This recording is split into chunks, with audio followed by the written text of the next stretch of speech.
अस्सलाम वालेकुम प्यारे बच्चों। बेटा आज हम अपना सेकंड लेक्चर स्टार्ट करते हैं मैथ का, जिसमें हम 6.1 के जो हमारे बाकी क्वेश्चन हैं, क्वेश्चन नंबर 3 और 4, उनको बेटा हम आज डिस्कस करेंगे।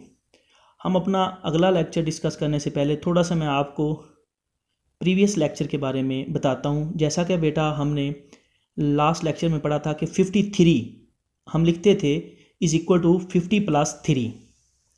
50 में अगर 3 ऐड करते हैं तो हमारे पास 53 आ जाता है। या अगर हमारे पास आ जाए 57 तो हम लिख सकते हैं 60 में से अगर हम -3 कर दें तो वो भी क्या बन जाता है हमारे पास 57। अब देखें बेटा, हम अपना पहला क्वेश्चन उसको हम डिस्कस करते हैं। हमारे पास है 46 × 54। बेटा हमने 46 को 54 से डायरेक्ट मल्टीप्लाई नहीं करवाना। ये जो चीज़ मैंने यहाँ पे लिखी है ये इसी वजह से लिखी है कि अगर मैं 53 को इज़ इक्वल टू 50 + 3 लिख सकता हूँ तो सेम यहाँ पे भी हमने ऐसे ही करना है। हमने एक फार्मूला बनाना है। जैसा कि हमारे पास ये क्या पड़ा है 46, तो अगर मैं 50 में से -4 करूँ तो आंसर मेरे पास क्या आ जाता है 46 आ जाता है। आगे 54, तो 50 में अगर मैं 4 ऐड करूं तो मेरे पास क्या आ जाएगा 54 आ जाएगा। ये जो मल्टीप्लाई का यहाँ पे साइन है वो यहाँ पे जो ब्रैकेट्स हैं उनको हम मल्टीप्लाई के इक्वल समझेंगे। ठीक हो गया। 46 है तो हमने क्या लिख दिया 50 - 4। अगर 54 है तो हमने क्या कर दिया 50 + 4। ठीक हो गया बेटा। अब आगे देखें। अब यहाँ पे बेटा एक और मैं फार्मूला आपको साथ बताता चलूँ कि जब हमारे पास a का स्क्वायर हो -b का स्क्वायर हो तो हम लिख सकते हैं a - b × a + b। मैं रिपीट कर दूं बेटा कि जब आपके पास एक टर्म के ऊपर स्क्वायर पड़ा हो और दूसरी टर्म के भी ऊपर स्क्वायर पड़ा हो और साइन माइनस का हो तो हमने क्या करना होता है, एक दफ़ा उस वैल्यू को, उन दोनों टर्म्स को एक दफ़ा हमने माइनस में लिखना होता है और एक दफ़ा प्लस में लिखना होता है। और बेटा ये लाजमी नहीं कि आपने माइनस को पहले लिखना है, आप इस प्लस वाली वैल्यू को भी पहले लिख सकते हैं और माइनस वाली वैल्यू को बाद में भी लिख सकते हैं।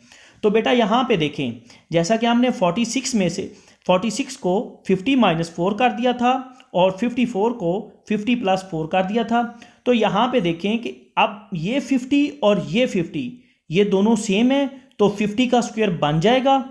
आगे देखिए बेटा, माइनस प्लस माइनस 4 और 4 क्या हो जाएगा 4 का स्क्वायर बन जाएगा। तो इन दोनों चीज़ों को यहाँ पे देखें कि जब एक टर्म के ऊपर स्क्वायर पड़ा है और यहाँ पे भी दूसरी टर्म के भी ऊपर स्क्वायर पड़ा है और साइन किस चीज़ का है माइनस का, तो अगर मैं इसके रेसिप्रोकल ऊपर आऊँ तो जब आपके पास a के ऊपर स्क्वायर पड़ा है और दूसरी के भी ऊपर स्क्वायर पड़ा है तो हमने एक दफ़ा माइनस में लिखना है और एक दफ़ा प्लस में लिखना है। तो बेटा यहाँ पे भी देखें कि जब a के भी ऊपर स्क्वायर पड़ा है और दूसरी के भी ऊपर स्क्वायर पड़ा है तो हमने उन्हें क्या किया, एक दफ़ा माइनस में लिख दिया और एक दफ़ा प्लस में लिख दिया।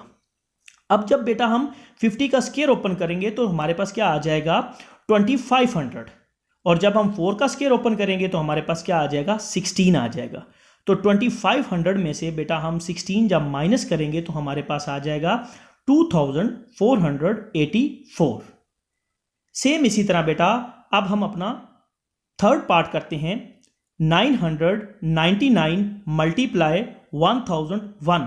सेम जैसे हमने ये क्वेश्चन किया है बेटा, अब हम इस क्वेश्चन को भी ऐसे ही सॉल्व करेंगे। 999 को हम लिख सकते हैं। अब देखिए ना बेटा, 1000 में से जब मैं -1 करूंगा तो मेरे पास क्या आ जाएगा 999। अगर मैं 1000 में 1 ऐड कर दूंगा तो मेरे पास क्या आ जाएगा 1001 आ जाएगा। बेटा एक बात याद रखिएगा, अगर आपकी यहाँ पे 1000 है तो यहाँ पे भी 1000 होना चाहिए, अगर यहाँ पे 1 है तो यहाँ पे भी 1 होना चाहिए। मीन्स के आपकी वैल्यूज जो टर्म्स हैं वो सेम होनी चाहिए। जस्ट उनके अगर एक में प्लस माइनस का साइन है तो दूसरी में प्लस का होना चाहिए। अगर फर्स्ट में प्लस का आ जाता है तो सेकंड में क्या होना चाहिए माइनस का। जस्ट आपके साइन चेंज होने चाहिए, बाकी टर्म्स आपकी सेम होनी चाहिए।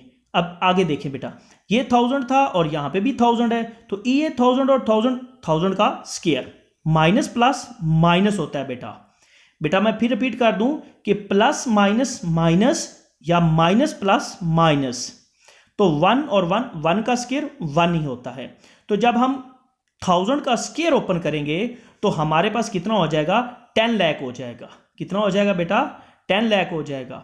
-1 का स्क्वायर ओपन करेंगे तो हमारे पास क्या हो जाएगा, 1 आ जाएगा। तो 10 लाख से जब हम 1 माइनस करेंगे तो हमारे पास बेटा ये आंसर आ जाएगा।